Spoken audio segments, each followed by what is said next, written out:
Ah yes, I was waiting for you. I want to tell you a little riddle. It's hot, thick and rich. No, I'm not talking about me. It's about hot chocolate today.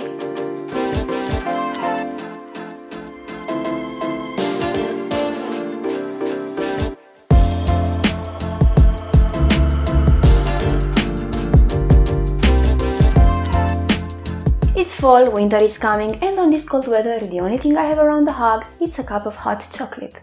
It's fine, I'm fine! But when that's the only thing you can hug, you learn to make a damn fine cup of hot chocolate. Without any other introductions, let's cook this, shall we? We gotta ask ourselves, what is hot chocolate? Some sort of milk with chocolate flavor, right? Well, hold on, not that fast. Let's first take a look at American hot chocolate. You take some questionable dust, pour hot water over it, and there you have the distinguishable taste of childhood in a mug. Or you could do it the proper way. Heat some milk into a pot on medium flame. To that, add some dark chocolate, sugar and cocoa powder. Here's a trick. Instead of dumping in the cocoa and let it clump in the liquid, dissolve it first in a small quantity of milk and add that to the simmering party. For cocoa powder, I like using the Dutched process instead of the regular kind. How is that one different? Well, I think it smells like science. Dutch cocoa powder. What is this? Does this powder wear a ridiculous Dutch hat? Or maybe these wooden shoes? Nah, not really. But it is something different about it, isn't it? Cocoa powder are the solids from cocoa beans. If you go one step further and wash the powder with potassium carbonate solution, the acidic flavonoids will get neutralized by the base and you'll get Dutch cocoa powder. Think about this one as that girl that tries too hard to be sexy. Differences besides color? Hell yeah! Taste. This one is astringent, fruity and acidic at a pH of 5. The Dutch one on the other hand is earthy, rich in flavor and less acidic, actually neutral at a pH of 7. Which one to use? Depends on your preference and the actual flavor you want the food to have. Now that we know all this cool stuff, let's go back to the recipe. Some vanilla extract goes in also, and there you have it folks, real American hot chocolate. As milk goes, I like using cow's milk, but there are other alternatives. For nut milk, take a handful of any nuts you like and squeeze them really hard. Or for oat milk, take some oatmeal, put it in a jar, shake and yell at them, "You're not good enough and never will be." They'll start crying and see oat milk in no time. If you're lazy like me, here's an easy alternative to the store-bought mix. Take some cocoa, sugar and dry milk, mix it and store it in a jar. Use it whenever cravings hit you hard. If you really want to get the full diabetes experience running through your veins, top your hot cocoa with meringue. To get that, beat some egg whites with sugar until stiff peaks form. Then pipe it high on hot chocolate and for that winter s'mores vibes, blowtorch it. Then dip your favorite cookie or Pop-Tart or both in the hot chocolate. There's nothing wrong with double dipping. Moving on to a hot white chocolate. You know what they say, you're officially an adult when you start hating white chocolate. Let's say I eat one of these bags each day. Take whatever milk you have and add it to a pot on a medium heat. Dump your white chocolate and for flavoring, I really like mint. Just take last year's Christmas tree peppermint candy. Remember how you felt when you found out Santa Claus doesn't exist and use that anger to smash the candy. I still love you, Santa. Add as much or as little candy you want to the pot, wait for it to melt and that's it. Hot peppermint white chocolate. For the last version, we're gonna jump over the wall to Mexico, cause this one is spiced. No, not that kind of spicing. Spiced as in cinnamon and chili spice. Kick your preferred milk into a pot to which you're gonna add some sugar and chocolate. I prefer dark. For cocoa powder, I like using the regular kind since this time I'm going for a more fruity taste. For the spices, I like using a cinnamon stick and one dried ancho chili. Bring the mixture to a simmer, then fish out the stick and the dried chili. Take your mug and dip the rim into a mixture of brown sugar and chili powder, then pour the hot cocoa and enjoy your little trip to Mexico. When you want that diabetes to go straight into your veins, what do you make?